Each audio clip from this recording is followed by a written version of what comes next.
I love my wife, but she's infertile. I will pay you. I want to sleep with you and have a baby. Hi, my beautiful family. Welcome back to Mr. Peter Stories.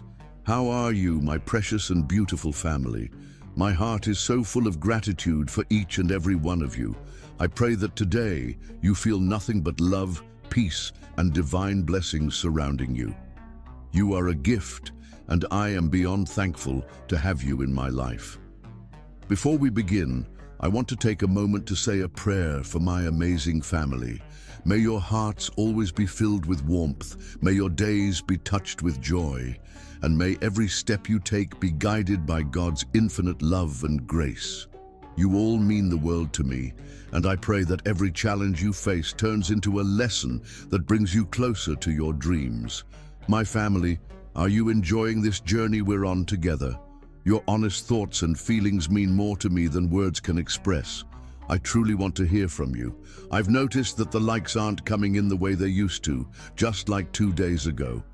But remember, my family, it only takes 2 seconds, just 2 seconds to show your love, your support, and your appreciation. It truly means so much to me. Now tell me, how many times have you joined this beautiful, loving family of ours?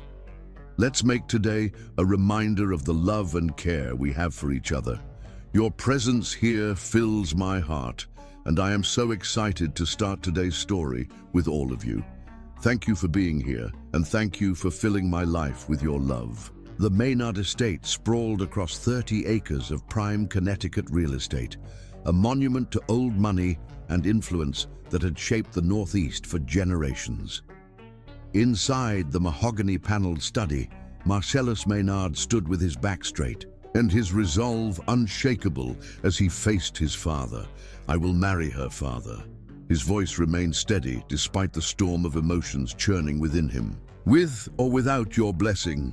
Lawrence Maynard's face darkened to a dangerous shade of crimson as he rose from behind his imposing desk. At 63, he still commanded the room with the presence that had built the Maynard empire from merely wealthy to truly powerful. The daughter of a school teacher, a woman with no connections, no family name, no dowry. Lawrence's voice rose with each question. "Have you completely lost your mind? We have been grooming you since birth to take over this family's legacy." Eleanor Maynard, ever the diplomat, stepped forward and placed a gentle hand on her husband's arm. Her pearls caught the light from the chandelier as she turned to her only son. "Darling," she said, her voice honey-sweet but laced with steel. "There are dozens of suitable young women from the right families. Think of what this means for our standing, our future alliances." Marcellus looked into his mother's eyes, seeing not maternal concern, but calculation. It had always been this way. His life plotted out like corporate acquisitions. Every relationship evaluated for its strategic value. "Charlotte is intelligent, kind, and loves me for who I am, not for the Maynard name or fortune," Marcellus replied, thinking of Charlotte's warm brown eyes and the way she challenged him to be better. "She makes me want to be worthy of love, not just inheritance." Lawrence slammed his fist on the desk, sending a crystal paperweight crashing to the floor. "Enough of this romantic drivel. You are the sole heir to everything we've built. Your responsibility is to this family, not to your fleeting desires." "Is that all I am to you? A vessel for your ambitions?" Marcellus asked quietly. His father's voice dropped to a dangerous whisper. "Choose now, Marcellus. That woman or your birthright. You cannot have both." For a moment, silence filled the room. Eleanor held her breath, certain her son would come to his senses. Lawrence waited, confident in the power of the Maynard fortune to overcome youthful rebellion. Marcellus straightened his tie, the one Charlotte had given him for his birthday, and spoke clearly. "Then I choose Charlotte. You'll regret." "This," Lawrence hissed, "when you're living in some cramped apartment working like a common laborer, you'll wish you'd listened." "Perhaps," Marcellus conceded with a small smile, "but I'll be happy." As he turned to leave, his mother called after him. "You're making a terrible mistake. This girl has bewitched you. Marcellus paused at the door. The only mistake would be living someone else's idea of the right life. Back in his childhood bedroom, Marcellus packed only what truly mattered: his books, photographs, and the few pieces of jewelry that held sentimental rather than monetary value.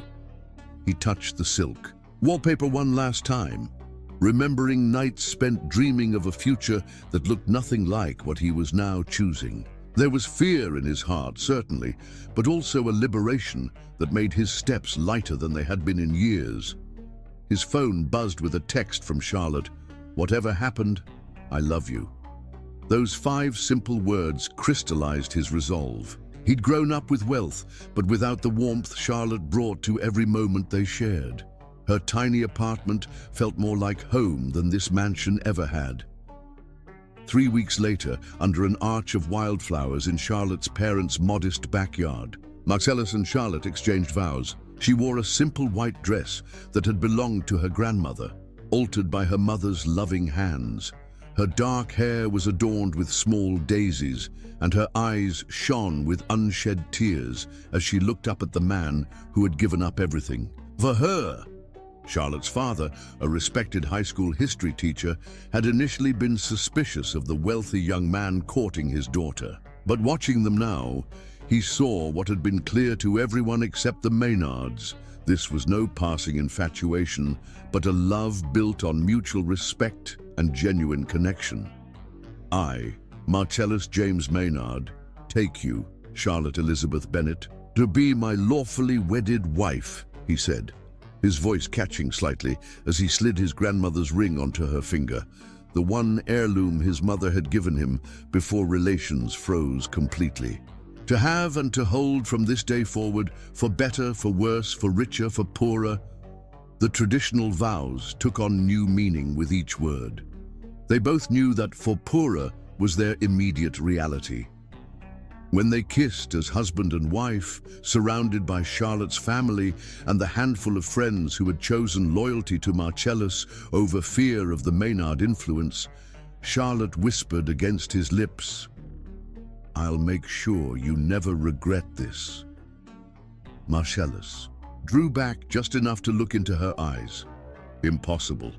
Loving you is the one decision I'll never question."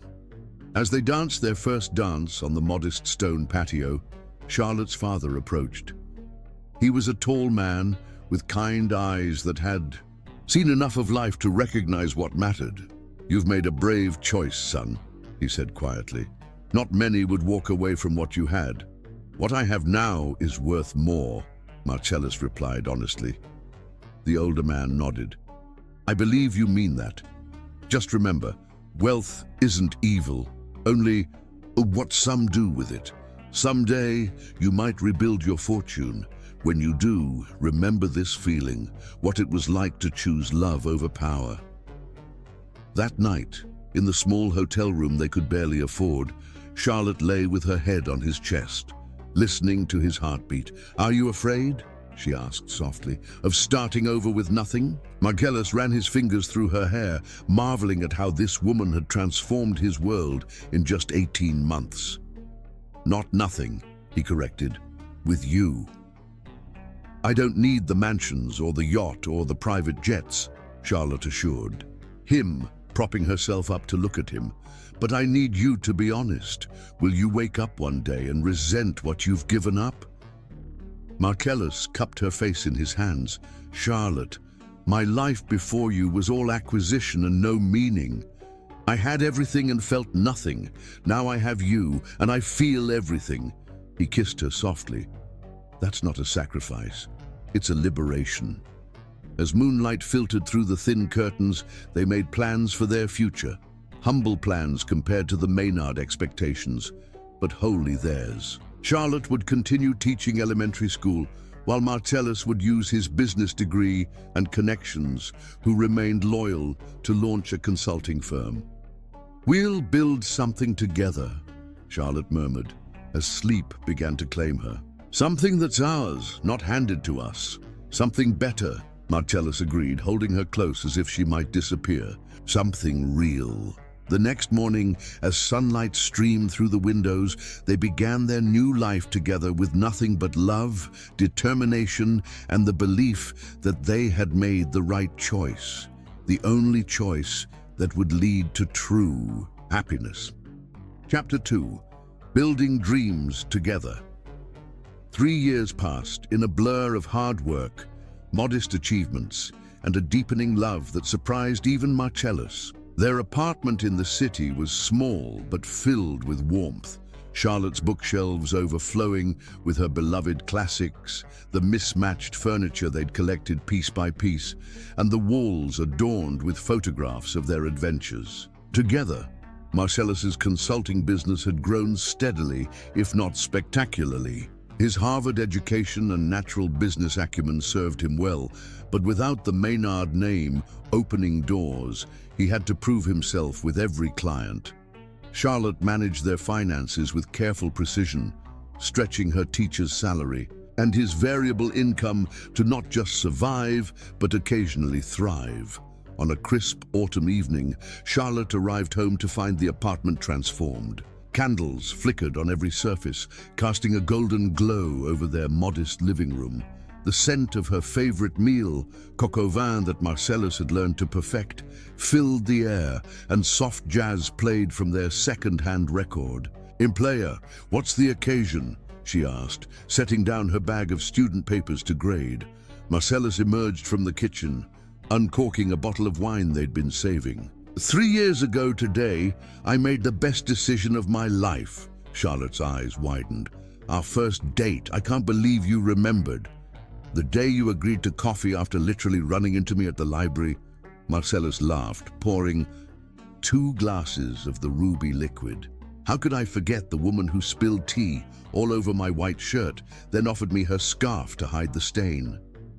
"That scarf was my favorite," Charlotte teased, accepting the glass. "I never got it back." "It's in my office drawer," Marcellus admitted, leading her to the small table he'd set with their nicest dishes. A wedding gift from Charlotte's aunt. "I look at it whenever I need inspiration." Charlotte traced her finger around the rim of her glass, a smile playing at her lips. "I was so embarrassed that day. I'd seen you around campus before, the handsome business student everyone whispered about. I never thought you'd actually call me." "I almost didn't," Marcellus confessed. "Not because I didn't want to, but because you were so genuine, so different from everyone in my usual circle. I was afraid I'd disappoint you when you realized who my family was. Instead, your family disappointed you because of who I was," Charlotte said softly. Marcellus reached across the table to take her hand. "Best disappointment of my life." Over dinner, they reminisced about their early days together. Their second date at the art museum where they'd stayed until closing time, lost in conversation. The first time Marcellus had met her parents and won them over despite their initial suspicions. The weekend trip to the coast where he'd proposed with a ring far more modest than he'd once imagined giving, but chosen with infinitely more care. "Remember when the car broke down on the way back from that trip?" Charlotte laughed. "And you tried to fix it yourself because we couldn't afford a tow truck? I ruined my favorite shirt," Marcellus groaned, "and we still had to call for help." "But we made it an adventure," Charlotte reminded him.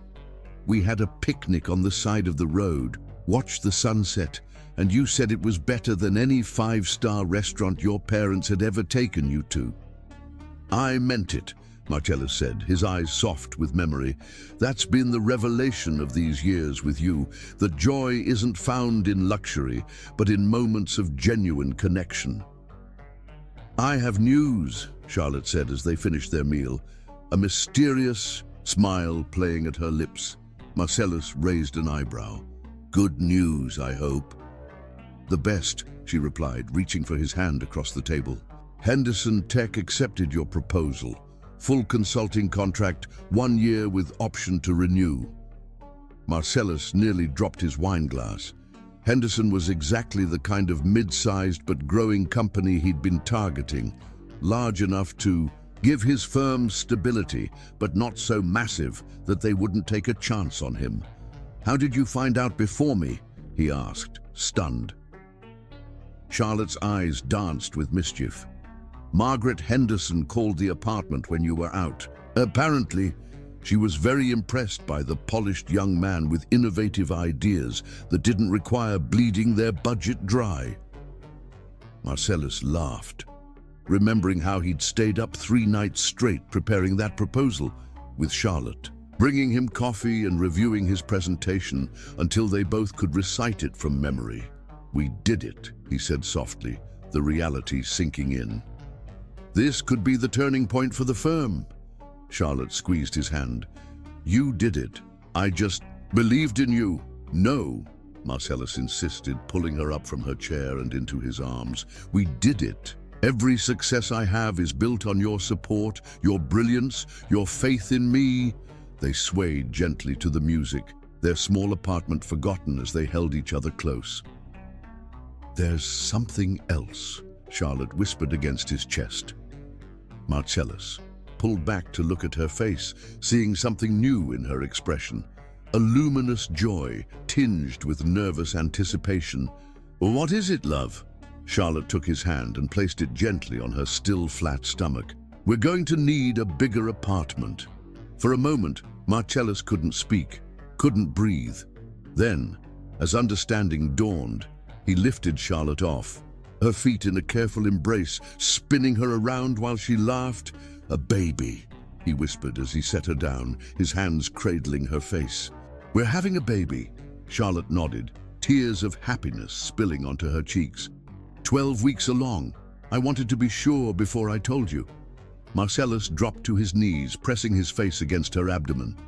Hello in there, he said, softly. I'm your father, and I promise to love you as completely as I love your mother. He looked up at Charlotte, his eyes shining with a mixture of wonder and fierce protectiveness. How do you feel? Do you need anything? Should you be resting? Charlotte laughed, running her fingers through his hair. I'm pregnant, not ill. The doctor says everything looks perfect. Does anyone else know? Just my mother, Charlotte admitted. I needed someone to talk to while I waited for the right moment to tell you. She's already knitting something small and yellow. Marcellus stood, gathering Charlotte in his arms again.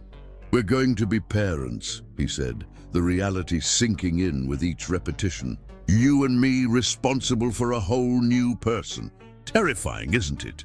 Charlotte teased, but her eyes were serious. Completely, Marcellus agreed, and absolutely wonderful. That night, lying in bed with Charlotte curled against him, Marcellus felt a sense of rightness, of completeness he had never known growing up in the cold grandeur of the Maynard mansion. What do you hope for? Charlotte asked drowsily, her hand tracing circles on his chest. For our child. Marcellus considered the question seriously. Happiness, he finally said. Not success as my father defined it, not power or influence or even wealth, just the capacity to find joy and give love. Charlotte smiled against his skin. We should paint the nursery yellow, she murmured, like sunshine.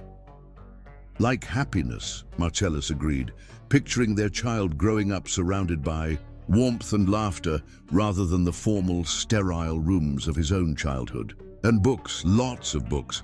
And music, Charlotte added sleepily. I want our baby to know beauty in all its forms. The following months unfolded in a haze of joyful planning. The Henderson contract allowed them to move to a slightly larger apartment with an extra bedroom. Marcellus worked longer hours, building his client base while Charlotte continued teaching, her growing belly becoming a source of delight for her young students. Mrs. Maynard, is the baby kicking yet?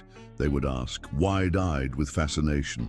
Yes, she would tell them, especially when I read stories out loud. I think we have another bookworm on the way.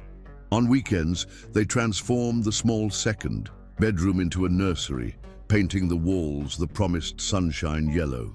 Marcellus assembled a crib while Charlotte arranged stuffed animals and books, already planning to raise a reader like herself. "What about names?" Marcellus asked one evening as they sat on the nursery floor, sorting tiny clothes donated by Charlotte's colleagues. "If it's a girl, I was thinking Grace," Charlotte replied, folding a miniature sweater. "After my grandmother." "And for a boy?" Charlotte looked up, her expression serious. "What about James? After your middle name?" Marcellus felt something catch in his throat. Despite his estrangement from his parents, Charlotte had always encouraged him to honor the good parts of his heritage. "James Bennett Maynard," he said, testing the name. "I like how it sounds." "So do I," Charlotte agreed, reaching for his hand. "A new generation of Maynards, raised with love as the greatest inheritance." One night, as Charlotte slept beside him, Marcellus found himself writing a letter to his unborn son. Words of wisdom and love he hoped to impart throughout a lifetime of guidance. "Dear James," he wrote, "you don't know it yet, but you've already changed everything. Before you, I measured success in dollars and achievements. Now I measure it by the look in your mother's eyes when she feels you move, by the future we're building for you day by day." At 5 months pregnant, Charlotte's belly was proudly rounded, her skin glowing with what her mother called the light of new life. The ultrasound had confirmed they were having a boy, and Marcellus found himself talking to James each night, telling him stories of the world waiting for him. "You are already so loved," he would whisper against Charlotte's stomach. Already. So important. In those golden days of anticipation, their happiness seemed complete, their future stretching before them like an open road filled with possibility. The pain of his family's rejection faded against the joy of the family they were creating. Neither of them could have imagined how quickly their world was about to change. Chapter 3. Shattered Dreams. The call came on a rainy Tuesday afternoon. Marcellus was in a meeting with potential investors when his assistant interrupted, her face pale with urgency. "Mr. Maynard, it's about your wife," she said quietly. "There's been an accident." The world narrowed to a pinpoint of terror as Marcellus dropped everything and raced to the hospital. The details came in fragments from the police officer who called. A delivery truck had run a red light. Charlotte's small car crushed in the impact. Emergency services. Critical condition. The drive to the hospital was the longest 20 minutes of his life. Each red light seemed to mock him, each slow driver an insurmountable obstacle between him and Charlotte. He prayed to a God he wasn't sure he believed in, bargaining, pleading, promising anything if only she would be all right. "Please," he whispered, to the empty car. "Please, not her, not them." The hospital corridors seemed endless as he followed a somber-faced nurse to the surgical waiting area. Charlotte's parents were already there, her mother weeping quietly, while her father stood with the rigid posture of a man holding himself together by will alone. "What happened? How is she? The baby?" The questions tumbled from Marcellus's lips as Mrs. Bennett rose to embrace him. "She's in surgery," Mr. Bennett explained, his teacher's voice strained but controlled. "They're doing everything they can." Mrs. Bennett clutched his hands, her own trembling. She was on her way home from school. "The truck," her voice broke. "The police said the driver was texting. He didn't even see the light change." Marcellus felt his legs threaten to give way.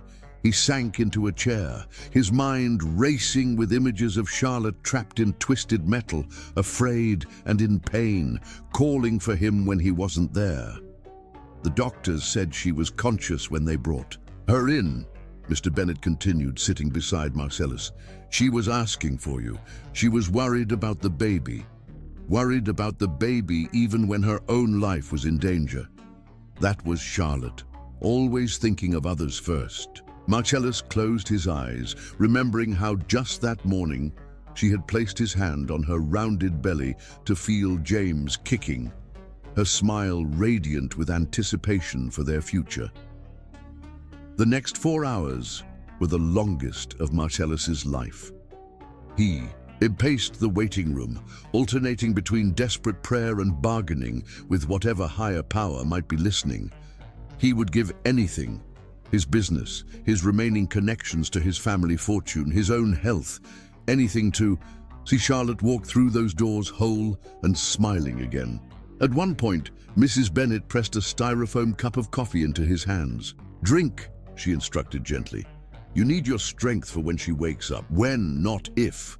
He clung to that certainty in her voice like a lifeline. A police officer came to take his statement, explaining the circumstances of the accident in detached, professional terms that couldn't possibly capture the devastation they represented. The truck driver had survived with minor injuries. He was cooperating with police, devastated by what his momentary distraction had caused. Marcellus couldn't bring himself to hate the man. Hatred required energy he didn't have to spare. When the surgeon finally appeared, his face told Marcellus everything before he spoke a word. "Mr. Maynard, your wife is stable but critical. She sustained severe internal injuries and significant blood loss." "And the baby?" Marcellus whispered, already knowing the answer from the doctor's hesitation. "I'm very sorry. The trauma was too severe. We couldn't save your son." The words hit him like physical blows, each one driving the air from his lungs. Charlotte was alive. Their son was gone. James would never take his first breath, never grasp his father's finger, never know how eagerly they had awaited his arrival. Mrs. Bennet let out a keening sound of grief that echoed through the sterile waiting room. Collapsing against her husband, who held her tightly, his own face a mask of sorrow. "There's more," the surgeon continued gently. "The damage to your wife's reproductive system was extensive. We had to perform an emergency hysterectomy to save her life." "She can never have children?" Mrs. Bennet asked, her voice breaking. The doctor nodded solemnly. "I'm very sorry." Marcellus stood perfectly still, absorbing this second devastating blow. Not only had they lost James, but all possibility of future children was gone as well. The dreams they had shared, of a house filled with laughter, of siblings for James, of watching their family grow over the years, all vanished in an instant. "When can I see her?" he managed to ask, his voice sounding strange and distant to his own ears. "She's in recovery now. We'll move her to intensive care shortly. She'll be heavily sedated, but you can see her briefly." They allowed him to see Charlotte briefly before they took her to intensive care. She lay unconscious, tubes and monitors surrounding her like some terrible technological cocoon. Her face, usually so animated and expressive, was deathly pale, except for the bruises blooming across her left cheek and temple. Marcellus held her hand, careful of the IV lines, and whispered promises that all would be well, that they would get through this together, that his love for her remained undiminished. "I'm here, Charlotte," he murmured, brushing a strand of hair from her forehead. "I'm right here and I'm not going anywhere. We'll face this together, I promise." A nurse touched his shoulder gently. "Talk to her," she encouraged. "She can hear you even if she can't respond." So Marcellus talked. He reminded Charlotte of their first date, of their wedding day, of all the small moments of joy they had shared. He didn't mention James or the future they had lost. There would be time for grief later. Now was for survival, for willing Charlotte to fight, to stay with him. For 3 days he barely left the hospital, sleeping in an uncomfortable chair beside her bed, leaving only when her parents insisted he shower and change clothes. Her mother brought him clean clothes and homemade food he could barely taste. Her father sat with him in the quiet hours of the night, offering not platitudes but simple presence, the solidarity of shared vigil. On the third night, Mr. Bennet broke their customary silence. "When Charlotte was 6, he said quietly, "she fell from a tree and broke her arm in 2 places. The doctors said she might lose some mobility. Know what she did?" Marcellus shook his head. "She made us bring her books on physical therapy and practiced exercises until her fingers bled. By the time the cast came off, she had full range of motion." He looked at his daughter's still form. She's the strongest person I've ever known. She'll fight her way back from this too. On the fourth day, Charlotte opened her eyes. Marcellus? Her voice was a rasp, her eyes confused. I'm here, my love, he said, immediately at her side, pressing the call button for the nurse. I'm right. Here. Recognition dawned, followed immediately by panic as her hands flew to her abdomen. The baby! James! The look on his face told her everything. Charlotte's anguished wail echoed through the hospital room, a sound of such primal grief that the nurse who entered backed away, giving them privacy for this most intimate moment of loss. Marcellus could only hold her as she sobbed, her body shaking with the force of her despair. I'm sorry, she kept repeating. I'm so sorry. You have nothing to apologize for, he insisted, his own tears falling onto her hospital gown. Nothing. I killed our baby, she cried, clutching at his shirt. I killed our son. No, Marcellus said firmly, cradling her face in his hands, forcing her to look at him. No, Charlotte, you didn't do this. A terrible accident did this. James is gone, but you survived, and I thank God for that. I couldn't bear to lose you both. When she had exhausted herself, falling into a fitful sleep, Marcellus spoke with her doctors. Charlotte would recover physically, they assured him, though the process would be long. The emotional recovery, they warned, would be another matter. Entirely. There's an excellent grief counselor on staff, the doctor advised, for both of you, and support groups for couples who have lost children and fertility. I'll take care of her, Marcellus promised. Whatever she needs. As the days passed, Charlotte's physical condition improved enough for her to be moved to a regular room. The doctors explained her injuries in clinical detail, the broken ribs, the ruptured spleen, the trauma to her reproductive organs that had necessitated the hysterectomy. So I can never have children, Charlotte said flatly when the doctor had finished his explanation. Never. There are other options, the doctor offered gently. Adoption, surrogacy. But never my own, Charlotte interrupted, her voice hollow. Never a child growing inside me again. The doctor didn't contradict her. I'm very sorry, Mrs. Maynard. When he had gone, Charlotte turned her face to the wall. You should leave me, she whispered. What? Marcellus moved closer, certain he had misheard. You should leave me, she repeated, still not looking at him. Find someone who can give you children. Charlotte, look at me. When she didn't move, he gently turned her face toward him. I didn't marry you for your uterus. I married you because I love you, all of you. That hasn't changed. It will never change. But you wanted children, she argued weakly. I wanted a life with you, he corrected. Children were part of that dream, yes, but you are the heart of it. We'll build new dreams together. 2 weeks later, he brought Charlotte home to their apartment. The sunny yellow nursery door remained firmly closed, neither of them yet capable of facing the hopes and dreams contained within those walls. Charlotte moved through those first days like a ghost, speaking little, eating only when Marcellus gently insisted. At night, she would wake screaming from nightmares, the sound of crunching metal and breaking glass following her from sleep. On the third night home, Marcellus found her sitting in the darkened nursery, holding the tiny sweater she had been folding. The night before the accident, I killed him, she whispered when Marcellus knelt beside her. I killed our son.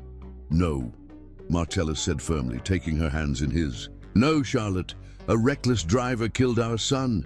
This was not your fault. The doctors said I can never have children, she continued as if she hadn't heard him. I can never give you a family. Marcellus gathered her into his arms, rocking her gently on the nursery floor. You are my family. You're all I need. Your parents were right, Charlotte said, her voice hollow. You should have married someone who could give you an heir. Stop, Marcellus commanded more sharply than he intended. He softened his voice. Charlotte, look at me. When she raised her tear-stained face, he continued, "I didn't marry you to get children. I married you because I love you, your mind, your heart, your soul. That hasn't changed. It will never change." In the days that followed, Marcellus threw himself into caring for Charlotte. He took leave from his business, delegating to his small but capable staff. He cooked her favorite meals, read to her when she couldn't sleep, held her through her nightmares and crying jags. Slowly, inch by painful inch, Charlotte began to emerge from the deepest darkness of her grief. He encouraged her to see the grief counselor the hospital had recommended. At first, she refused, but eventually agreed to try one session. That one session led to another, and gradually, Charlotte began to develop coping mechanisms for her loss and trauma. Marcellus joined her for couples counseling, where they learned to talk about James, not just their grief at losing him, but the joy they had felt in anticipating his arrival. They created a memory box with the ultrasound pictures, the little clothes they had bought, and letters they each wrote to the son they would never know. "We need to remember him," their counselor advised. "Not just how he died, but that he existed, that he was loved." The first time Charlotte smiled again, a small, fragile thing in response to a silly joke he made while making dinner, Marcellus felt hope unfurl in his chest. They would survive this. They would find a way forward together. When his parents learned of the accident through the business connections that still grudgingly acknowledged him, his mother sent flowers, but no note. His father sent nothing at all. Charlotte's parents, by contrast, visited regularly, bringing food and comfort and the steady, uncomplicated love they had always offered. As weeks turned to months, they established a new normal. Charlotte returned to teaching, finding solace in her students' uncomplicated enthusiasm. Marcellus rebuilt his consulting practice, more determined than ever to provide security for their future.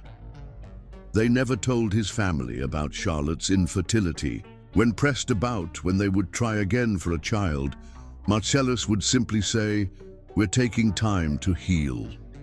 The truth that there would be no more chances, no future pregnancies, remained their private sorrow.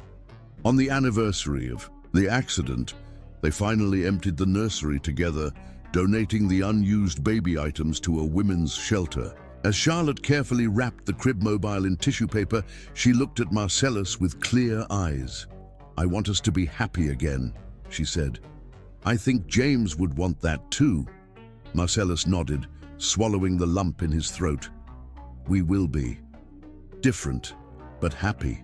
They kept only a few things: the soft blue blanket Charlotte's mother had knitted, a teddy bear they had bought on their first shopping trip after learning they were expecting, and a small box containing the ultrasound images that were there, only pictures of their son.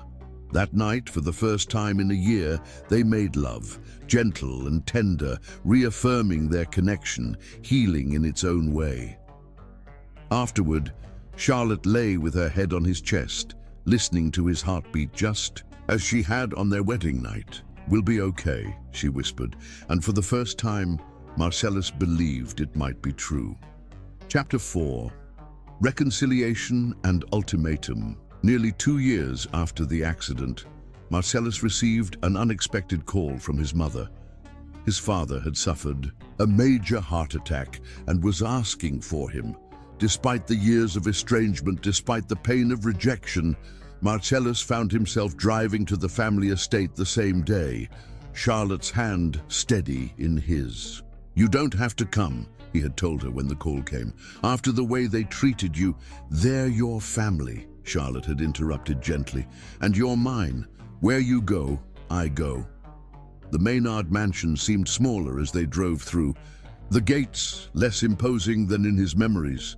His mother waited on the front steps, her once dark hair now streaked with silver, new lines etched around her eyes and mouth. "He's in his study," Eleanor said, her usual composure fractured by worry. "He insisted on coming downstairs." The study looked exactly as Marcellus remembered. The imposing desk, the bookshelves filled with leather-bound volumes. Only the man behind the desk had changed. Lawrence Maynard, once robust and commanding, now looked diminished, his skin gray and papery. "So you came," Lawrence said, his voice weaker but still carrying that edge of authority. "I wasn't sure you would." "You're my father," Marcellus replied simply. Lawrence gestured for them to sit, his gaze lingering on Charlotte. "You look well," he said grudgingly. "Marriage seems to agree with you." "It does," Marcellus confirmed, reaching for Charlotte's hand. "We've built a good life together." A silence fell, heavy with unspoken recriminations and regrets. Finally, Lawrence cleared his throat. "The doctors say I need to reduce stress. Part of that means putting things in order." "What things?" Marcellus asked warily. "The company, the family legacy." Lawrence fixed his son with an intent stare. "You've done reasonably well with your little consulting firm, but it's time to think bigger, to come back to where you belong." Marcellus felt Charlotte's hand tighten. In his. "I have my own business now, my own path." "Don't be stubborn," his father snapped, some of his old fire returning. "This heart attack was a warning, not an ending. I'm not ready to step down completely, but I need someone I can trust to take more control.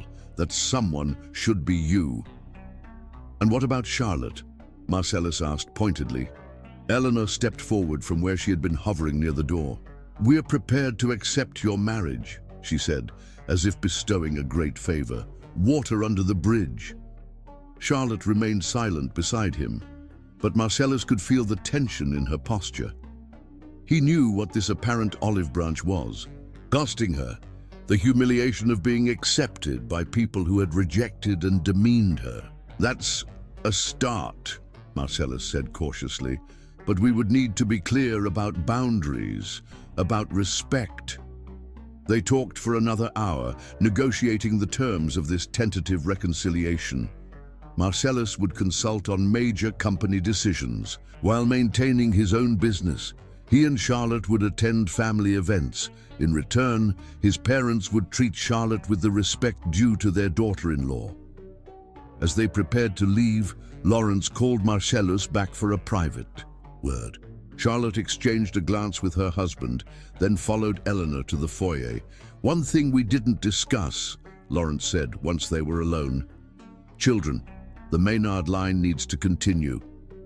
If and when we have children is between Charlotte and me," Marcellus said firmly. Lawrence waved his hand dismissively. Of course, but don't wait too long. You're both over 30 now.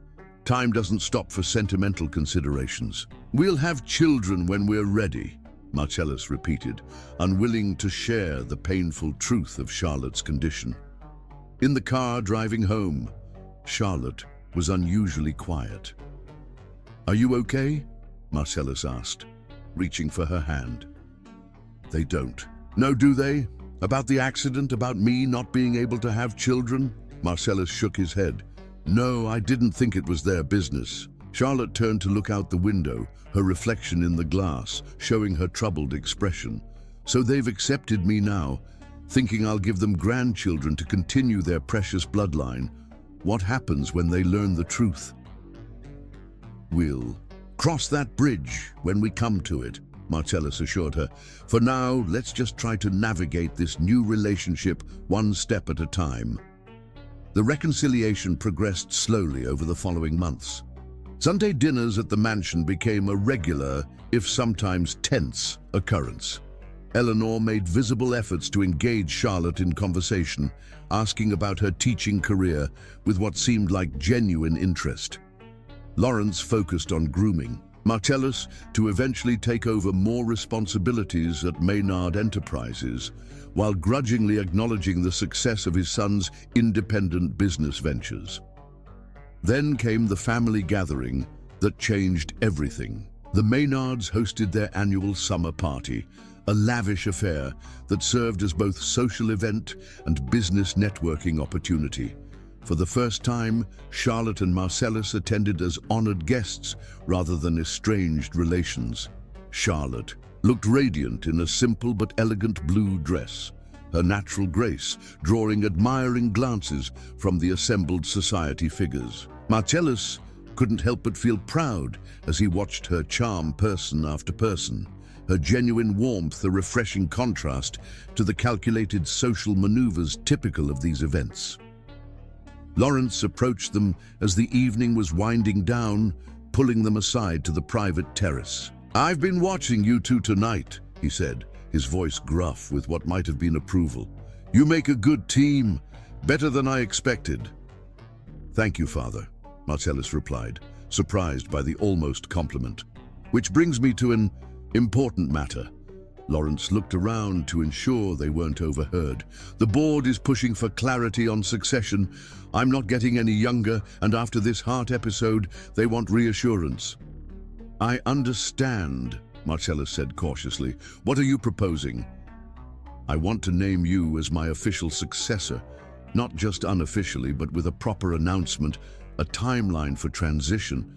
Marcellus felt a complex mixture of emotions: pride that his father finally saw his worth, wariness about strings attached, concern about balancing this with his own business. "There's just one issue that needs addressing," Lawrence continued, his gaze shifting to Charlotte. "The matter of succession doesn't end with you, son. The Maynards need an heir." Charlotte stiffened beside him. "You've been married nearly 5 years now," Lawrence pressed on, oblivious to the pain his words were causing.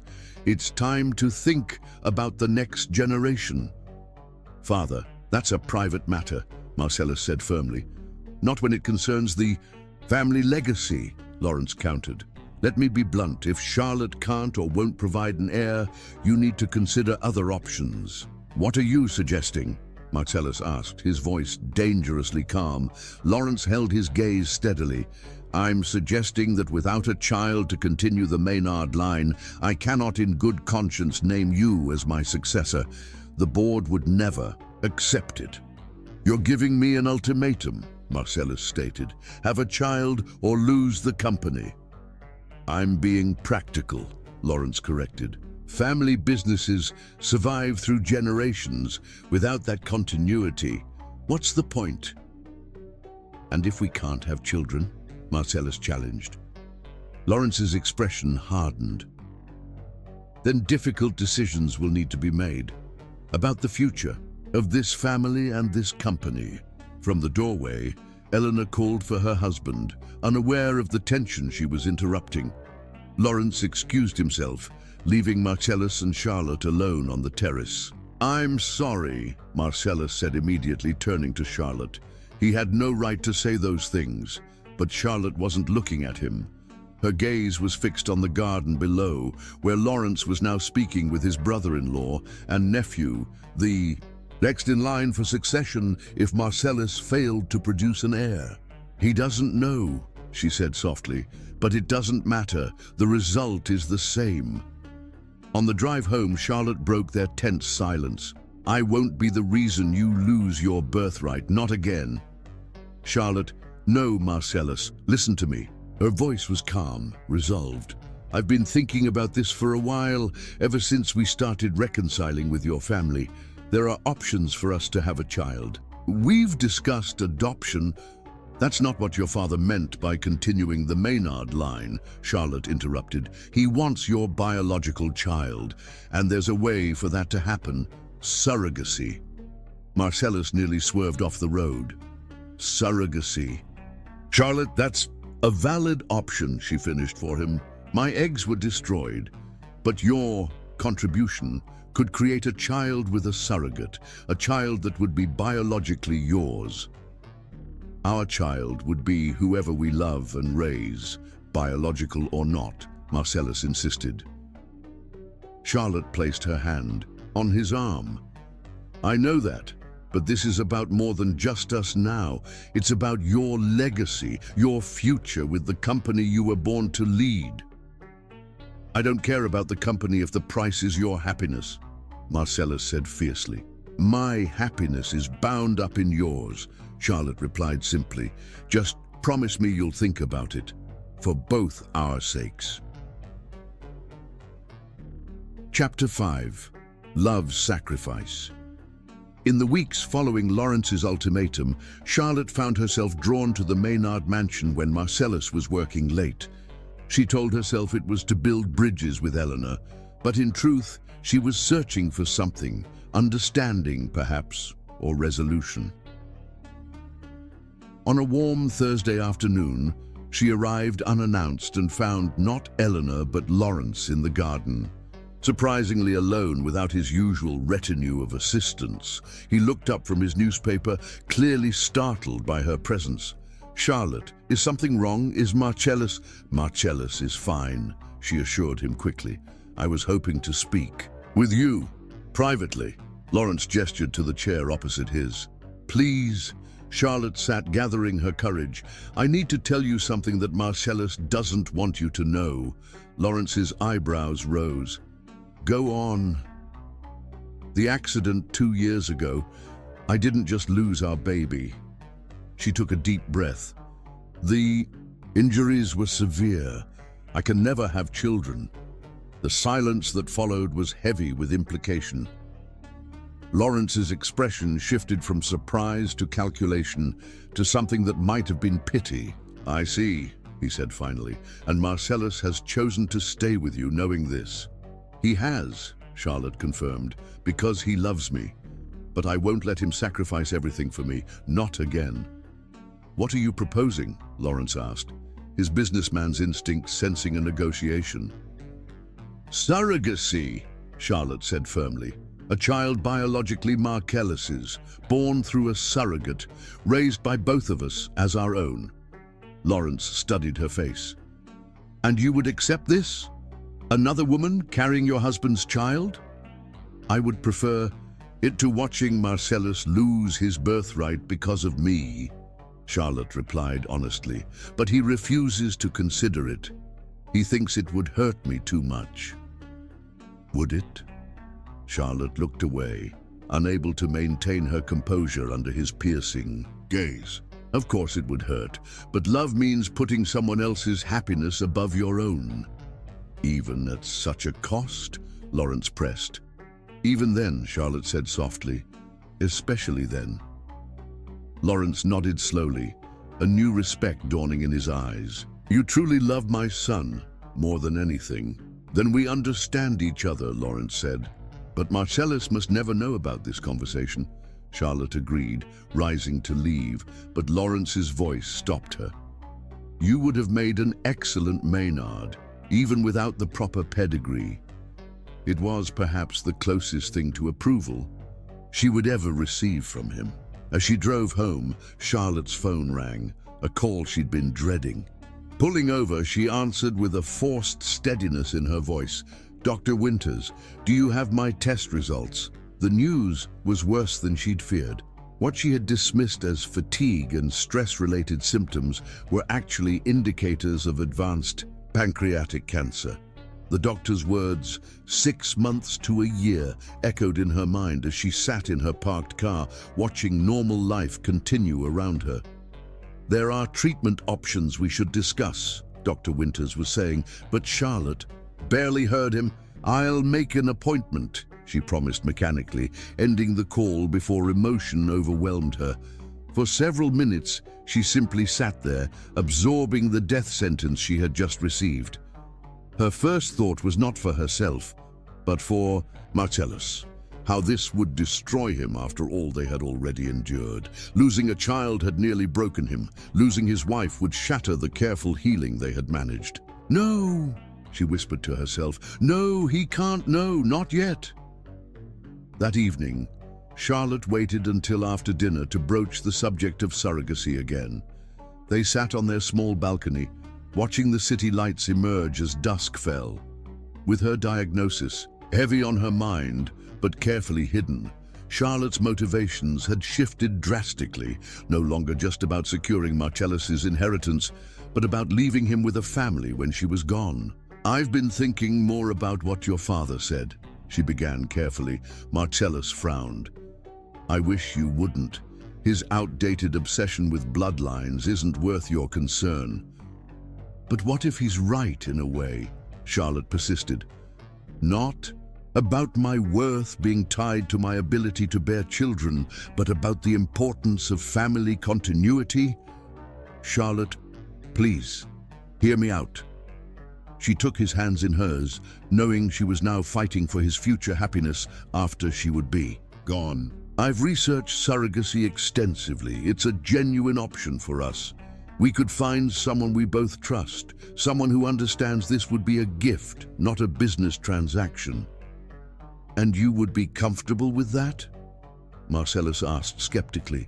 Another woman carrying my child. Our child, Charlotte corrected gently. A child we would raise together, love together, for as long as I have left, she added silently. Marcellus pulled his hands away, running them through his hair in frustration.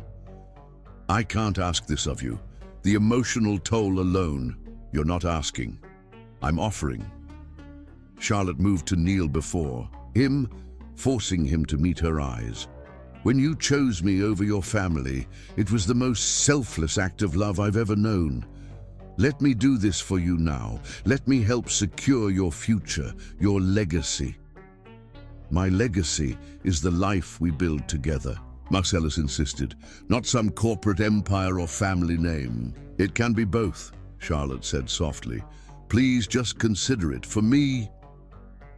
Later that night, alone in their bathroom, Charlotte allowed the tears she had been holding back to fall. The pain in her abdomen that she had been ignoring for months now made terrible sense. The thought of another woman carrying Marcellus's child brought a pain so sharp it was physical. Yet the alternative, leaving him completely alone when her illness finally took her, was unbearable. She looked at her reflection, noticing the subtle changes cancer had already wrought. The slight yellowing of her skin, the unusual gauntness to her face that she had attributed to stress. Soon, these signs would become impossible to hide. Her time to put her plan in motion was limited. Give me strength, she whispered to her reflection, unsure if she was praying or simply gathering her resolve. The next morning, as Marcellus prepared for work, he paused before leaving, studying his wife with concern. Are you sure you're feeling well? You look pale. Charlotte managed to smile. Just tired. I have that parent-teacher conference tonight. Remember, I'll probably be late. Marcellus kissed her goodbye, his lingering embrace conveying what words could not, his enduring love, his worry, his gratitude for her presence in his life. Once alone, Charlotte opened her laptop to the surrogacy agency website she had been researching. The profiles of potential surrogates blurred before her eyes as she forced herself to scroll through, looking for someone she could trust with this most precious and painful of gifts. Later that day, during her lunch break, Charlotte made another appointment, this one with an oncologist specializing in pancreatic cancer. There are treatment options, Dr. Morales confirmed after reviewing her scans, but I need to be honest with you. In your case, treatment would be palliative rather than curative. We would be looking at extending quality of life, not achieving remission. How long? Charlotte asked directly. With aggressive treatment? Perhaps a year, possibly 18 months. Without treatment, 6 months at most. Charlotte nodded, absorbing this timeline. And the treatments, how debilitating would they be? Chemotherapy at this stage would be challenging. Significant side effects are likely: fatigue, nausea, hair loss. Side effects that would be impossible to hide from my husband, Charlotte concluded. Dr. Morales's expression softened. Mrs. Maynard, I strongly advise against facing this alone. You need support. What I need, Charlotte interrupted gently, is to protect my husband from watching me die slowly after he's already suffered so much loss. She straightened in her chair. I'll consider the treatment options, doctor, but first I need to ensure his future. After weeks of gentle persistence, Charlotte's arguments began to sway Marcellus. They attended an informational session at a reputable surrogacy agency, learning about the legal, medical, and emotional aspects of the process. We carefully screen all potential surrogates, the counselor explained, not just for physical health, but for emotional stability and clear understanding of boundaries. And after the birth? Marcellus asked, the question that had been troubling him most. That depends on the arrangement you establish beforehand. Some intended parents maintain a relationship with the surrogate, others prefer a clean break. There's no single right approach, only what works for your family. As they left the session, Marcellus pulled Charlotte close. If we do this, and it's still a big if, we do it together, every step, and at any point, if it becomes too much for either of us, we stop. No questions asked. Agreed, Charlotte said, relief washing over her that he was finally considering the possibility. While they navigated the early stages of the surrogacy process, Charlotte secretly began putting her other affairs in order. She updated her will, wrote letters to be delivered after her death, and made detailed arrangements for her funeral, all while maintaining her facade of perfect health. The hardest part was continuing to teach, smiling through the increasing pain, excusing her weight loss as a new diet, and scheduling her doctor's appointments during times Marcellus was occupied with work. She refused Dr. Morales's recommended treatments, knowing they would reveal her condition immediately.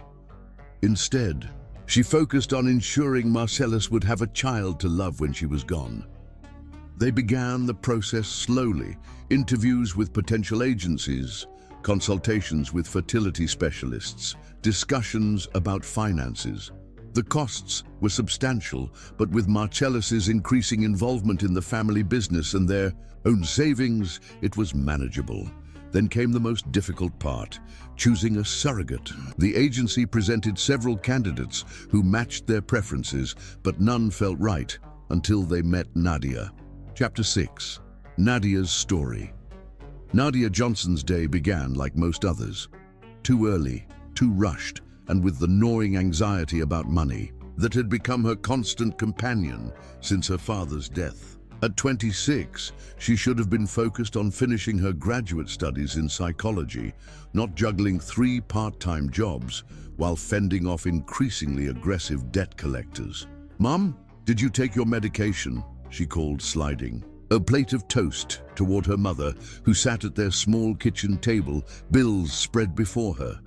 Esther Johnson looked up, her once vibrant face now permanently etched with worry lines. "Yes, baby. Did you sleep at all last night?" Nadia avoided the question, busying herself with pouring coffee. The truth, that she had been up until 3 in the morning working on a paper after an 8-hour shift at the cafe, would only add to her mother's concerns. "The Peterson Medical Group called again," Esther said quietly. "They're threatening legal action if we don't make a payment by Friday." Nadia closed her eyes briefly, doing rapid calculations in her head. Her tutoring check wouldn't arrive until next week. The cafe tips barely covered groceries, and her student loan payment was already 2 weeks overdue. "I'll figure something out," she promised, the words hollow even to her own ears. When her father had died suddenly of a heart attack 3 years ago, he had left behind not just a devastated family, but a mountain of medical debt. The insurance had covered only a fraction, and the predatory terms of the emergency loans they had taken out to pay for his final treatments had ballooned the debt to unmanageable proportions. "Maybe we should consider selling the house," her mother suggested, not for the first time. "No," Nadia said firmly. "Dad worked his whole life for this house. We're not losing it too." The modest 3-bedroom in a working-class neighborhood was their last connection to Thomas Johnson, brilliant mathematician, devoted father, and terrible financial planner. Every room held memories of his booming laugh, his passionate explanations of complex theories, his unwavering belief in Nadia's potential. "You'll be the first Dr. Johnson," he had often told her, "the first of many." That dream now seemed as distant as the stars her father had loved to identify on their backyard stargazing nights. After leaving her mother with promises that things would improve soon, Nadia headed to campus for morning classes.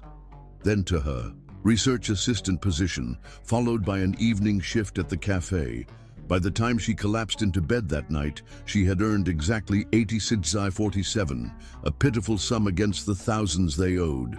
The next day brought fresh troubles. A formal notice of intent to sue arrived from Peterson Medical Group, along with a trio of aggressive debt collectors who pounded on their door during dinner, shouting threats about garnishing wages and seizing property. "This can't go on," her mother said tearfully after they had gone. "We need to consider bankruptcy." "That won't erase the medical debt," Nadia reminded her, "and it would destroy our credit for years. How would I get loans for the rest of grad school?" The answer came from an unexpected source. Her classmate Tamara approached her after their advanced developmental psychology seminar, concern etched on her face. "I heard those guys shouting at your house last night," she said without preamble. "Debt collectors, right?" Nadia nodded, too exhausted and humiliated to deny it. "I might know a way you could make some serious money," Tamara continued, lowering her voice. "My cousin did it last year, paid off her student loans in one go." "I'm not selling drugs or my body," Nadia stated flatly. Tamara laughed. "Nothing like that. She was a surrogate for this super-rich couple who couldn't have kids. They paid her $200,000. Surrogacy," Nadia repeated, the concept simultaneously intriguing and unsettling. "Yeah, it's all legal, medical, above board. There's this agency that works with wealthy families. My cousin said they treated her like royalty. Best healthcare, regular massages, nutritionist, the works." "I don't know," Nadia hesitated. "Carrying someone else's baby for money feels like a business transaction," Tamara supplied. "That's exactly what it is. These couples are desperate, and you have something they need. Why not let them pay you what it's worth?" She pressed a business card into Nadia's hand. "Just think about it. The consultation is free, and there's no obligation." For days, Nadia carried the card in her wallet, taking it out occasionally to stare at the embossed lettering. "New beginnings surrogacy, creating families, changing lives." The tagline made the commercial nature of the arrangement seem almost noble. The tipping point came when she returned home to find her mother sobbing at the kitchen table, a legal summons beside her, and a voice message from her doctor explaining that her prescription couldn't be refilled because their account was in collections. That night, Nadia made the call. The New Beginnings office was nothing like she had imagined, no sterile medical feel, but rather a warm, welcoming space with comfortable furniture and soft lighting. The intake coordinator, a woman named Janelle with a soothing voice and compassionate eyes, took her through the initial screening questions. "You've never been pregnant before?" "No," Nadia confirmed. "Any history of mental health issues? Depression, anxiety, bipolar disorder?" "No. I mean situational stress, but nothing clinical." "Family history of genetic disorders or pregnancy complications?" "My mother had 2 healthy pregnancies, no complications." The questions continued, covering everything, from her diet to her sexual history, to her feelings about abortion in case of severe abnormalities. By the end, Nadia felt simultaneously exhausted and relieved, as if she had unburdened herself to a particularly thorough therapist. "You're an excellent candidate, Nadia," Janelle said finally. "Your health is perfect. Your genetic background is diverse, but without concerning markers, and your psychological profile shows stability and resilience." "So, what happens next?" Nadia asked. "We have several client families who would be very interested in your profile. The standard compensation is $50,000, plus all medical expenses and a living stipend during the pregnancy." Nadia's heart sank. It was a substantial sum, but nowhere near enough to solve their financial crisis. "However," Janelle continued, seeming to read her disappointment, "we do have one couple offering a premium package. They're looking for someone with your specific qualifications, educated, excellent health, similar physical characteristics to the intended mother. They're offering $200,000. Nadia repeated, the figure so large, it seemed unreal. Yes, they're a very wealthy family with unique circumstances. The intended mother cannot carry a child due to medical issues, and they're particularly motivated to find the right surrogate quickly. What makes this situation unique? Nadia asked, suspicious of the unusually high compensation. Janelle hesitated. I'm not at liberty to share all the details until you've been matched and signed confidentiality agreements. What I can tell you is that this arrangement would involve more than just the standard medical procedures. They would want you to relocate during the latter part of the pregnancy. It sounded too good to be true, and in Nadia's experience, such things usually were. Yet the prospect of wiping out her family's debt in one decisive action was tantalizing. No more collectors, no more threats, no more watching her mother age prematurely from constant stress. Can I think about it? She asked. Of course. But I should warn you, opportunities like this don't come along often. If you're interested, I'd recommend scheduling a meeting with the couple as soon as possible. 2 days later, dressed in her most professional outfit, a navy skirt suit borrowed from Tamara, Nadia sat in a private meeting room at New Beginnings, her hands clasped tightly in her lap to hide their trembling. The door opened and Janelle entered, followed by a striking couple. The man was tall and classically handsome, with an air of authority softened by kind eyes. The woman beside him was slender and elegant, her posture perfect, but something vulnerable in her expression. Nadia noticed now, with informed eyes, the slight pallor beneath her careful makeup, the way she leaned almost imperceptibly against her husband for support. Nadia, I'd like you to meet Charlotte and Marcellus Maynard. Janelle said, Mr. and Mrs. Maynard, this is Nadia Johnson. Marcellus stepped forward first, extending his hand. Thank you for meeting with us, Ms. Johnson. His handshake was firm but not domineering, his smile genuine. Charlotte hung back slightly, studying Nadia with an intensity that was not unfriendly, but definitely assessing. Please call me Nadia, she said, trying to project confidence she didn't feel. Janelle discreetly excused herself, leaving the three of them alone. An awkward silence fell until Charlotte finally spoke. This is strange for all of us, she said directly. Perhaps we should acknowledge that first. The honesty was refreshing, and Nadia felt herself relax slightly. Yes, it is. I've never done anything like this before. Neither have we, Marcellus assured her, helping Charlotte into a chair before taking one himself. Would it help if we explained our situation?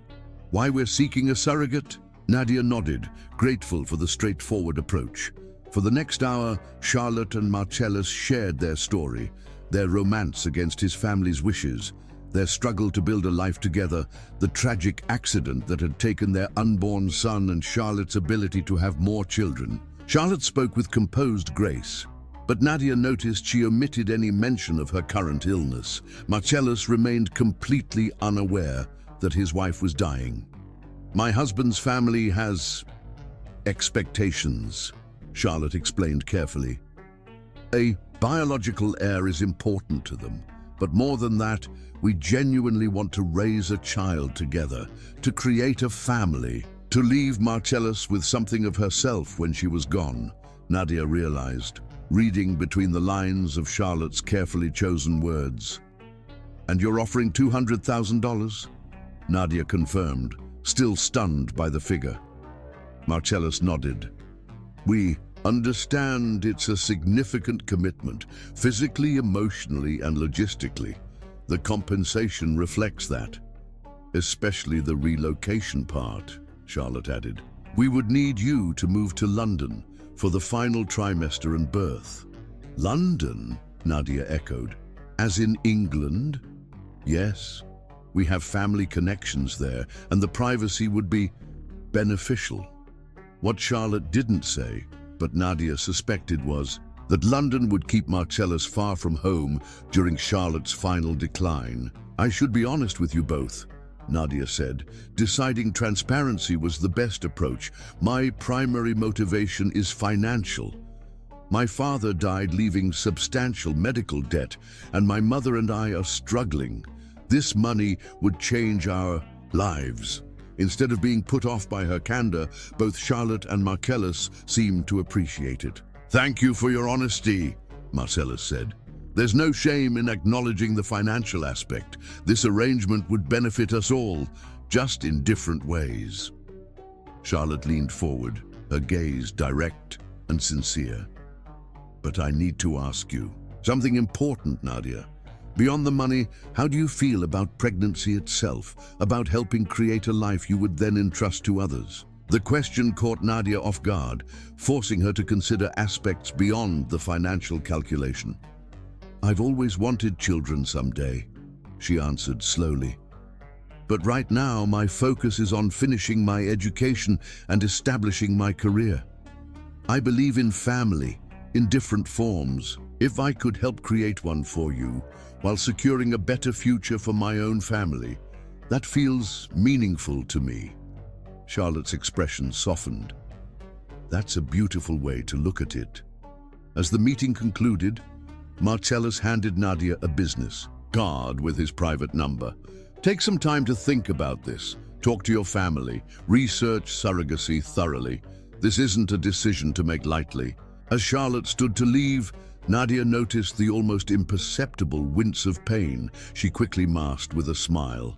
"And if you have any questions, any at all, please call us directly," Charlotte added. "Not just the agency. We want this to be a relationship built on mutual respect and understanding." After they left, Nadia sat alone in the meeting room, processing what had just happened. She had expected to meet privileged people looking to rent her womb. Instead, she had met a woman racing against mortality to secure her husband's future, happiness, and a man who had no idea of the sacrifice his wife was making. 3 days later, Nadia called Charlotte directly rather than going through the agency. "I'd like to do this," she said simply, "but I think we should talk privately first." They met at a quiet cafe, Charlotte arriving early, composed but clearly tired. "You know, don't you?" Charlotte asked once they were seated in a private corner. Nadia nodded. "I work in healthcare. I recognize the signs. Pancreatic cancer." Charlotte's eyes widened briefly before she regained her composure. "Yes, terminal. Marcellus doesn't know. And you're sending him to London with me so he won't see you decline," Nadia concluded. "My final gift to him," Charlotte confirmed. "A child and freedom from watching me die." "He would want to be with you," Nadia said gently. "Of course he would. That's exactly why he can't know." Charlotte's eyes filled with tears. She refused to let fall. "Marcellus has already suffered so much loss. I won't have him spend months watching me fade away, feeling helpless, abandoning his work and his life to become my caretaker. And after? After he'll have a beautiful child to focus on, a reason to keep going, and you..." Charlotte reached across the table to touch Nadia's hand. "You'll have given him that greatest of gifts." "I'll help you," Nadia promised. "But this feels like such a burden for you to carry alone." Charlotte smiled sadly. "Sometimes love means protecting people from pain they don't need to bear." The process moved quickly after that. Nadia underwent comprehensive medical and psychological evaluations. Legal documents were drawn up and reviewed by attorneys representing each party. Marcellus arranged for an initial payment to address the most pressing of the Johnsons' debts, bringing immediate relief from the harassing collectors. 6 weeks after their first meeting, Nadia lay in a private clinic while doctors performed the embryo transfer procedure. Charlotte held her hand throughout, her presence both comforting and slightly surreal, given the intimacy of the moment they were sharing. "Now we wait," the doctor said afterward. "Try to relax and carry on with normal activities. We'll test for pregnancy in 10 days." Those 10 days were the longest of Nadia's life, longer even than the terrible days following her father's death. She found herself touching her abdomen, wondering if new life was taking hold inside her, a life created from Marcellus's genetic material and an anonymous egg donor selected to match Charlotte's characteristics as closely as possible. When the call came confirming her pregnancy, Nadia experienced a complex wave of emotions: excitement, anxiety, and a strange protective feeling toward the tiny life now growing within her. She called Charlotte first, before Marcellus. "It worked," she said simply when Charlotte answered. The silence on the other end lasted so long that Nadia wondered if the call had dropped. Then she heard it, a muffled sob, quickly controlled. "Thank you," Charlotte whispered. "Oh, thank you." In that moment, Nadia understood completely the magnitude of what they were doing, creating life in the shadow of approaching death, building a future family that Charlotte herself would never see grow and thrive.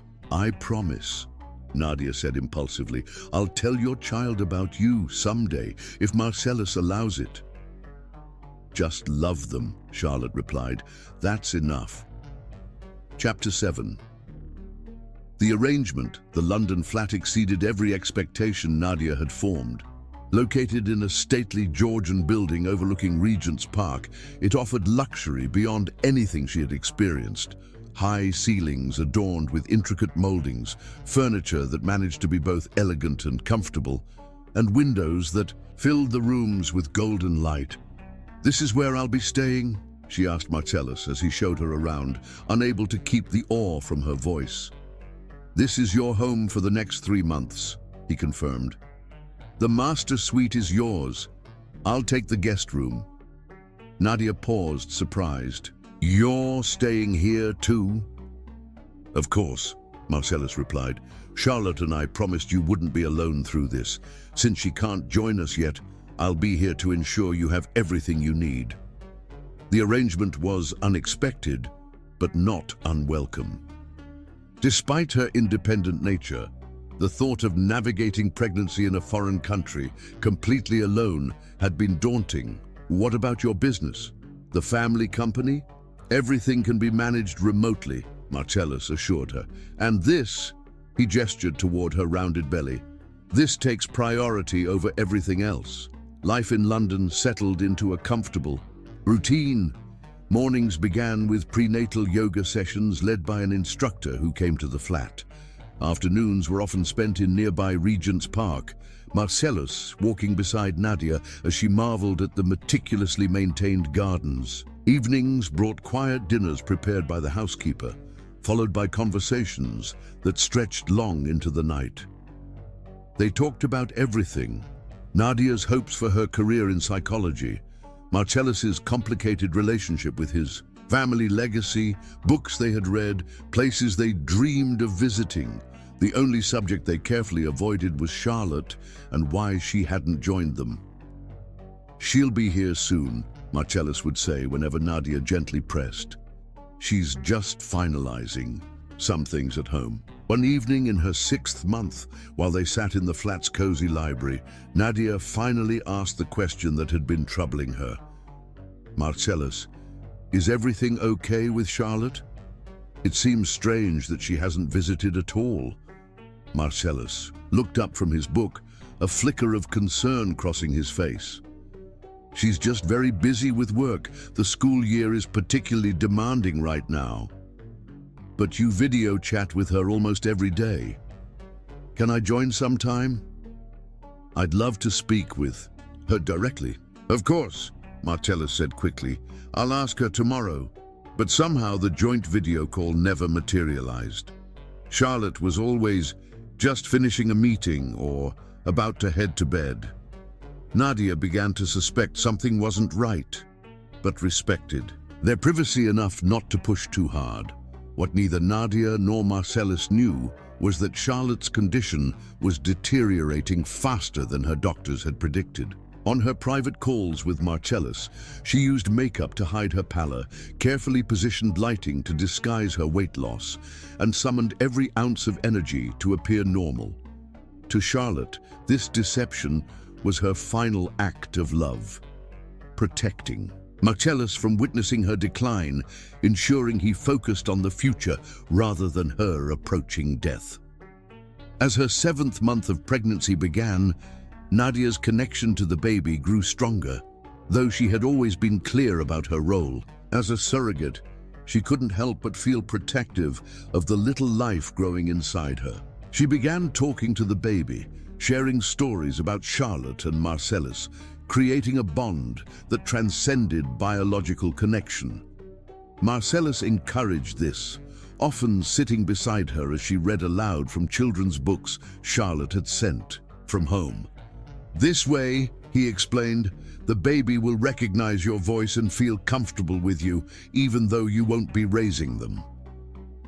"I'd like to stay in touch after," Nadia admitted one evening. "Not to interfere, but just to know how they're doing." "Of course," Marcellus agreed warmly. "You'll always be part of our extended family, Nadia. This child will know about you and the incredible gift you've given us." Meanwhile, Charlotte was making preparations of her own.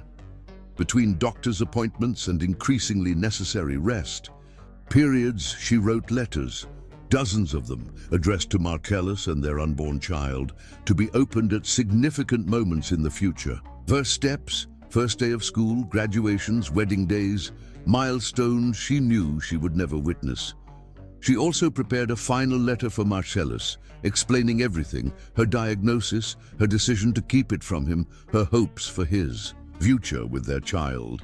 This letter she entrusted to her closest friend, with instructions to deliver it after her death. As Nadia's due date approached, Charlotte made one last effort to appear normal in their video calls. "I'll be joining you soon," she assured them both, knowing it was a lie. "Just a few more loose ends to tie up here." Marcellus believed her completely, excited that their family would soon be reunited in London for the birth. Nadia, however, noticed the shadows under Charlotte's eyes that makeup couldn't quite hide, the careful way she positioned herself to mask her thinness, the slight tremor in her hands. But she kept these observations to herself, respecting the private arrangement between husband and wife. Chapter 8. Goodbye, without farewells. Nadia entered her 8th month of pregnancy. Marcellus became increasingly concerned about Charlotte's continued absence. The daily video calls had become shorter, often with Charlotte claiming poor internet connection when the image quality deteriorated, hiding the true state of her declining health. "I think I should go home for a quick visit," Marcellus told Nadia one morning over breakfast. "Just for a few days, to see what's keeping Charlotte so busy. She doesn't seem herself lately." Nadia nodded, understanding his concern. "You should go. I'll be fine here with the staff." Before Marcellus could make travel arrangements, he received a call from Charlotte. Their conversation was brief but reassuring. She promised to join them in London within 2 weeks, just in time for the birth. Marcellus, relieved, decided to wait. 3 days later, Marcellus tried calling Charlotte to share news from their latest doctor's appointment. The call went straight to voicemail. He tried again that evening, and the next morning, with the same result. "I'm sure she's just busy," he told Nadia, though worry had begun to crease his brow. "Maybe her phone is broken." Another day passed with no contact. Marcellus called Charlotte's school, only to be told she had taken an extended leave of absence weeks ago, information she had never shared with him. His calls to their neighbors and local friends went unanswered or were met with uncomfortable evasions. "Something's wrong," he told Nadia, pacing the flat's living room. "No one will give me straight answers. I'm going to call her parents." The call to Charlotte's father revealed nothing at first, just vague assurances that Charlotte was managing. But when Marcellus pressed, insisting he needed to know what was happening, Mr. Bennet's voice finally broke. "Son, you need to come home," he said gravely. Right away. Is Charlotte hurt? Is she sick? Please, just tell me what's happening, Marcellus begged. A long pause followed. She made us promise not to tell you, Mr. Bennet finally said. But it's time. Charlotte has been very ill, cancer. She's in the hospital now, and the doctors say... His voice faltered. Marcellus stood frozen, the phone clutched to his ear.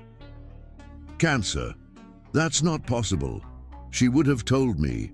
We've been talking every day. She looks fine. She didn't want you to know, Mr. Bennet explained gently. She didn't want you to see her suffer. She wanted you to focus on the baby, on the future. I'm coming home. Now. Tonight, Marcellus said, already moving to pack. Marcellus, Mr. Bennet's voice stopped him. You need to hurry. With shaking hands, Marcellus booked the next flight home. Nadia helped him pack, her heart aching for the devastating revelation he'd just received. I'll be fine here, she assured him.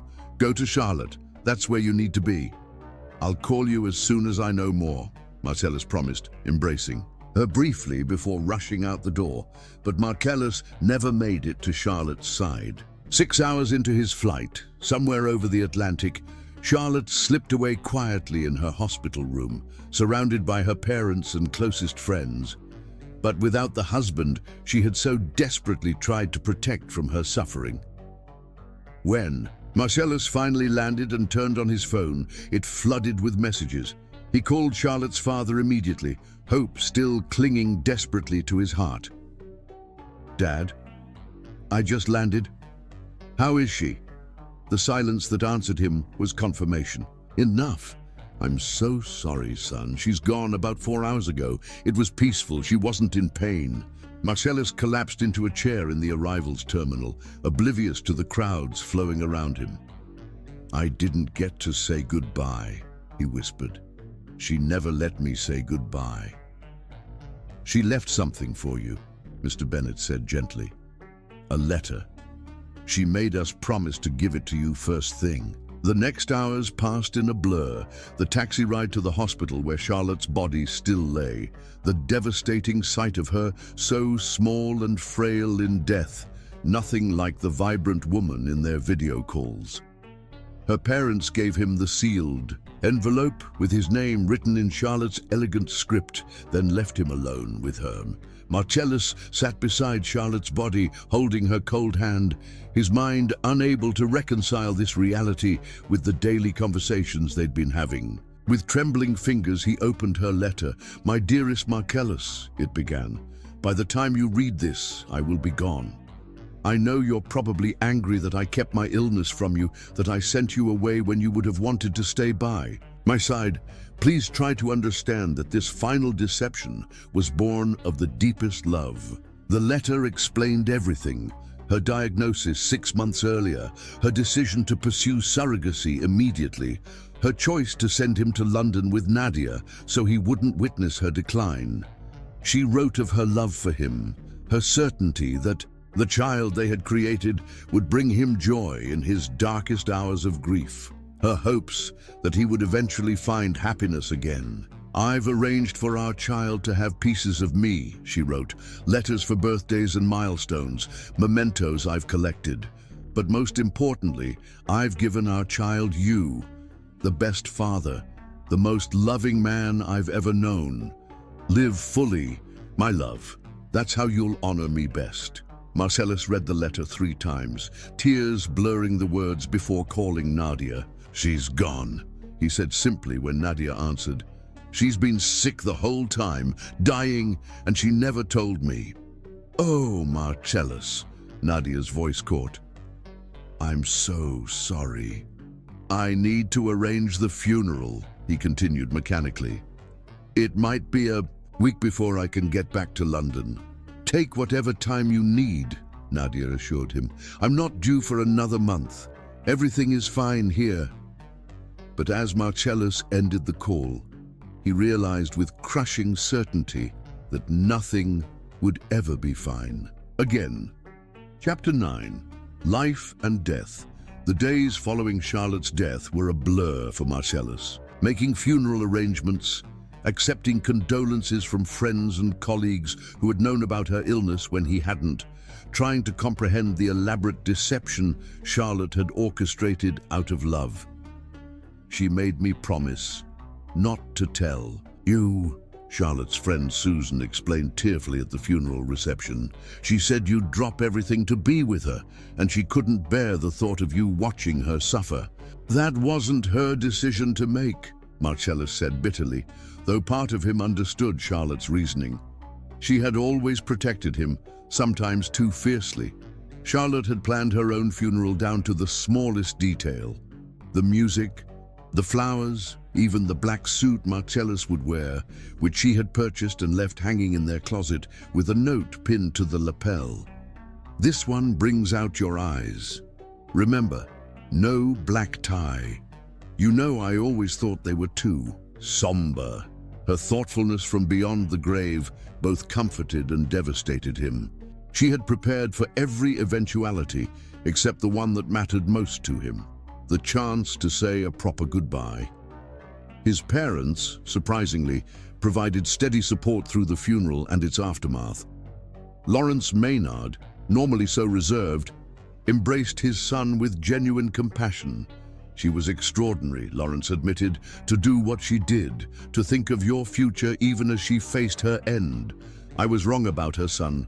I'm sorry I didn't see her worth sooner.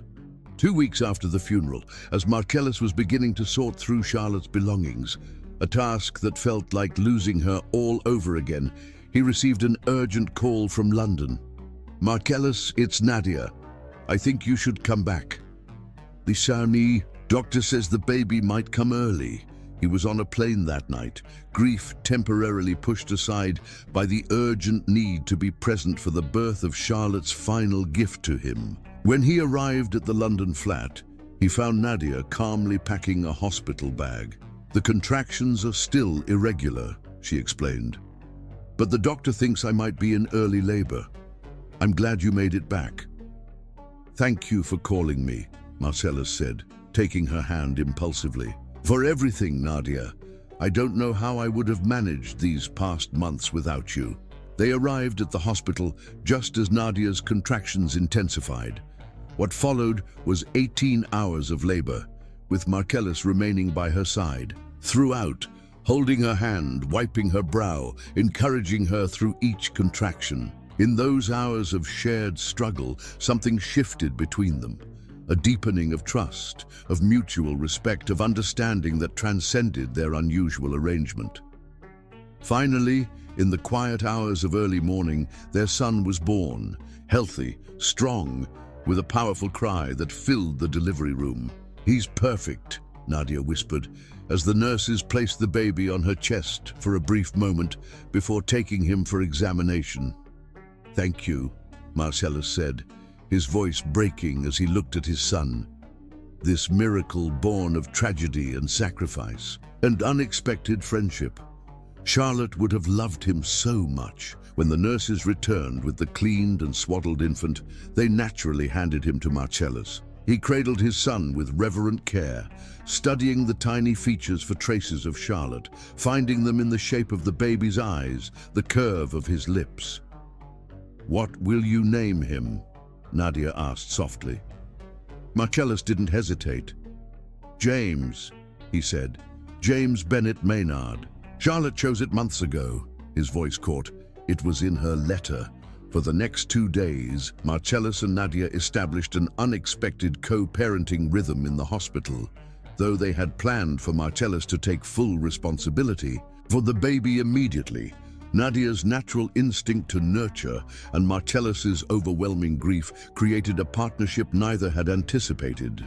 You're so good with him, Marcellus observed as Nadia soothed the fussing infant. It's just instinct, she demurred. You'll learn quickly. I'm terrified, Marcellus admitted, of doing this alone, of failing him, of failing Charlotte. Nadia looked up from the baby. You won't be alone unless you choose to be. You have family, friends, support systems. What remained unspoken was her own willingness to remain connected, to help if needed. The boundaries that had seemed so clear in theory surrogate and intended parent, business arrangement with a clear endpoint, had blurred in the face of shared trauma and new life. On the third day, as they prepared to leave the hospital, a package arrived from home, delivered by Charlotte's mother, who had flown to London expressly for this purpose. Inside was another letter from Charlotte, along with a silver christening cup engraved with James's name and birth date, a date Charlotte had never known for certain, but had estimated with remarkable accuracy. "She thought of everything," Marcellus said wonderingly, "even from beyond." The letter, unlike the first which had explained her medical decisions, was a love letter to their son, words of wisdom she would never get to share with him directly. Hopes for his future, assurances of how deeply he was wanted and loved even before his birth. "Would you read it aloud?" Nadia asked gently. "I think James should hear his mother's words, even if he doesn't understand them yet." Marcellus nodded, his throat tight. As he read Charlotte's beautiful letter, James slept peacefully in Nadia's arms, unaware of the extraordinary circumstances of his birth or the remarkable woman who had orchestrated his existence from beyond the grave.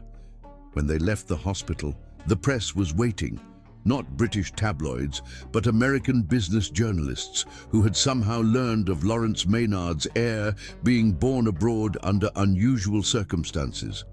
Marcellus shielded Nadia and the baby as best he could, hurrying them into the waiting car. "I'm sorry about that," he apologized once they were safely inside. "I should have anticipated the media interest." "It's okay," Nadia assured him, "but maybe we should talk about what happens next. The plan was for me to return home after delivery, but with everything that's happened, stay," Marcellus said, impulsively, "just for a while. Until I get my bearings with James, until we figure out," he gestured vaguely, unable to articulate the complex emotions surrounding their situation. "I'll stay," Nadia agreed simply, "for as long as you need me." Chapter 10. Charlotte's legacy. 20 years passed, transforming James from the newborn of those tumultuous days into a thoughtful young man with his father's intelligence and his mother's compassionate spirit. Though he had never known Charlotte directly, her presence shaped his life through the letters she had left, the stories Marcellus shared, and the foundation established in her name to support cancer research. On a crisp autumn Sunday, James adjusted his tie, a gesture so like his father's that Marcellus smiled in recognition as they prepared for their weekly visit to Charlotte's grave. "Mom and the kids are waiting in the car," James reminded him. Marcellus nodded, taking one last look at the photograph on his desk, Charlotte on their wedding day, radiant with hope and love. "She would have been so proud of you," he told his son, "heading to Harvard Business School, just like she always said you would." "Following both family traditions," James replied with a smile. "Maynard business acumen and Bennett educational values." Outside, Nadia waited in the car with their two younger children, 10-year-old twins, Grace and Thomas, unexpected blessings who had arrived years after Marcellus and Nadia had finally acknowledged the love that had grown between them. Marriage had come gradually, tentatively, 3 years after Charlotte's death, both of them conscious of honoring her memory while embracing the future she had wanted for them. The cemetery was peaceful in the autumn light, leaves in vibrant gold and crimson drifting across manicured lawns. Charlotte's marker was simple but elegant, just as she would have wanted. As had become their tradition, each family member placed something on her grave. Marcellus a single white rose, James his latest academic award, the twins' drawings they had made specially for Angel Mama, as they called her. Nadia placed a small book of poetry Charlotte had once mentioned loving. "I'll give you a moment," Nadia said, guiding the twins a short distance away to give Marcellus and James privacy for their personal reflections. Marcellus knelt beside the grave, brushing leaves from the stone. "We're all here, Charlotte," he said softly, the family you created, even though you couldn't be part of it. James is heading to Harvard next month. The business is thriving. The foundation has funded 3 promising research protocols this year. James placed his hand on his father's shoulder. I read another of Mom's letters last night, he said. The one she wrote for my college acceptance. It's like she knew exactly what I'd be feeling, excited but nervous, proud but uncertain. She understood people, Marcellus agreed, better than anyone I've ever known. She writes about Nadia in that letter, James continued, about hoping you'd found happiness again, about how she chose Nadia not just as a surrogate, but as someone she trusted with our future. Marcellus looked up at his son, surprised. She mentions Nadia specifically. James nodded. She says she saw something in Nadia from the beginning. Strength, compassion, integrity. That she hoped Nadia would remain part of our lives in whatever capacity felt right. Your mother orchestrated everything, Marcellus said wonderingly. Even this. Not everything, James corrected gently. She created possibilities, but you and Nadia chose to walk the path together. That was your decision, not her orchestration. Marcellus stood, embracing his son. When did you get so wise? I had good examples, James replied simply. They walked together to where Nadia and the twins waited. As a family, they made their way back to the car, leaving Charlotte's grave covered in tokens of love, symbols of the legacy she had created through her final, most selfless act of love. In the car, Grace asked her usual question. Tell us the story again, Daddy, about how you and Mommy and Angel Mama made our family. Marcellus caught Nadia's eye in the rearview mirror, love and shared history passing between them in a silent exchange. It's a story about love, he began, as he always did. Not just one kind of love, but many kinds. The love between Charlotte and me. The gift of love Nadia gave us all. The love that grew where none of us expected it. And most of all, he reached back to touch James's hand. It's about the love for you children, who were wanted and cherished before you were even born. As they drove away from the cemetery, the autumn sun breaking through clouds to bathe the landscape in golden light, Marcellus felt Charlotte's presence, not as a ghost or a memory, but as the architect of this unconventional, beautiful family that had grown from her final, most perfect gift, the chance for life and love to continue beyond loss, beyond grief, beyond the horizon.